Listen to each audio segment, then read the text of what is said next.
Bonjour, dans cette vidéo, tu vas étudier la multiplication par 10, 100 ou 1000 d'un nombre entier ou décimal. Alors, si tu multiplies un nombre par 10, par 100 ou par 1000, cela revient à donner à chacun des chiffres de ton nombre une valeur 10 fois, 100 fois ou 1000 fois plus grande. Si tu multiplies par 10 un nombre entier ou décimal, eh bien chacun des chiffres de ce nombre aura une valeur 10 fois plus grande. C'est-à-dire que le chiffre des unités devient un chiffre des dizaines. Le chiffre des dizaines devient un chiffre des centaines, etc. Si tu multiplies un nombre par 100, eh bien chacun des chiffres de ce nombre va avoir une valeur 100 fois plus grande. Cette fois-ci, une unité deviendrait une centaine, une dizaine deviendrait un millier, etc. Il va donc falloir déplacer la virgule de un rang, si je multiplie par 10, 2 rangs, si je multiplie par 100, 3 rangs, si je multiplie par 1000, je la déplace vers la droite et j'écris des zéros si besoin. Alors, on va faire un exemple tout de suite. Si j'écris 37, je fais le produit de 37 par 10. Je multiplie 37 par 10, donc ici, le nombre 37 multiplié par 10, le rang des unités, le chiffre des unités, c'est 7. Le 7 va avoir une valeur 10 fois plus grande. Pour avoir une valeur 10 fois plus grande, il doit devenir une dizaine. Pour être une dizaine, il faut qu'il soit en deuxième position, à partir de la droite. Donc, effectivement, je vais rajouter un 0 ici. Puisque là, il n'y avait pas de virgule dans mon nombre, donc j'écris des zéros si besoin. C'est-à-dire que 37 multiplié par 10, j'obtiens 370.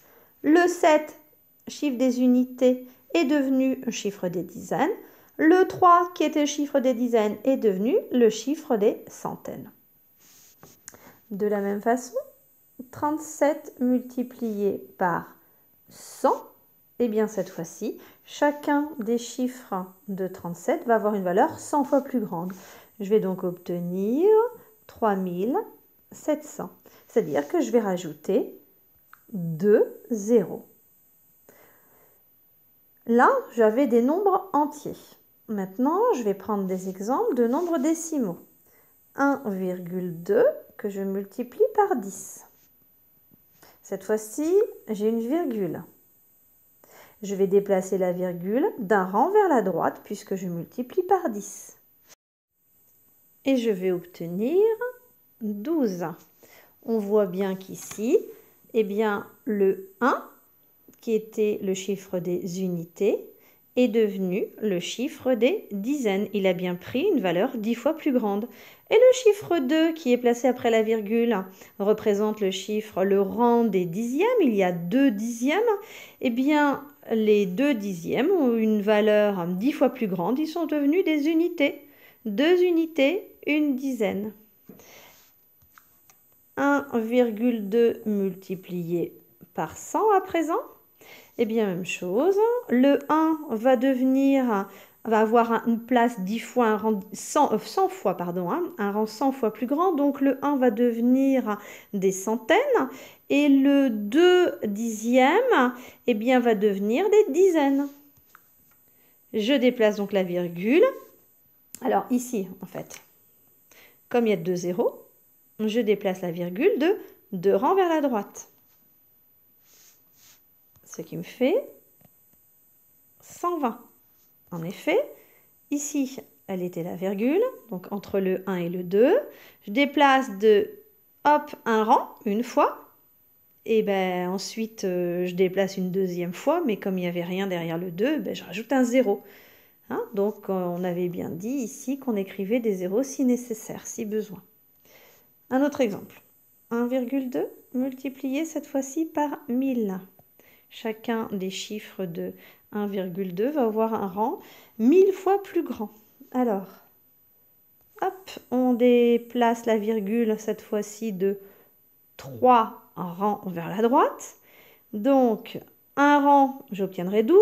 Un deuxième rang, j'obtiendrai 120. Un troisième rang, j'obtiendrai 1200. 1200. Je vérifie. Hein, vous pouvez toujours vérifier en mettant votre crayon, comme je fais là avec ma flèche verte. J'avais le nombre ici au départ qui était 1,2, hein, le facteur 1,2. Je déplace de 1 rang, 2 rangs, 3 rangs. Et oui, ça fonctionne. À présent, je vais multiplier 0,45. Hop, ça marche pas. D'autres exemples, je multiplie 0,45 par 10. Donc je vais donner une valeur 10 fois supérieure à chacun des rangs de mon nombre.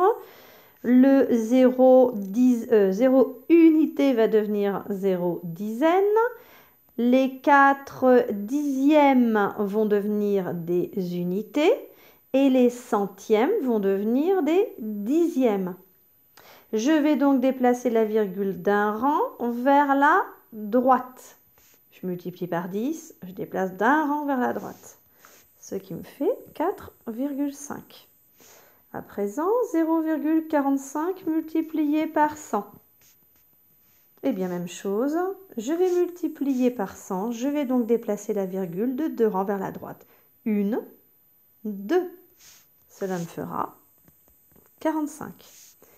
Et si je multiplie 0,45 par 1000, cette fois-ci, puisque je multiplie par 1000, hein, il y a 3 zéros à 1000, je retiens que je déplace la virgule de 3 rangs. 1, 2 et un troisième. Ben, je vais bien être obligée de rajouter un 0. C'est ce que je vais faire ici. Ça me fait 450. Je vérifie. En posant mon crayon sur le produit que j'ai trouvé, là, 450, je pose le crayon là où était la virgule. Elle était avant le 4, entre le 0 et le 4, hein, avant le 4. Donc je le mets ici, mon crayon. Et je vérifie si j'ai bien déplacé 3 fois la virgule vers la droite. Une fois, 2 fois, on obtiendrait 45.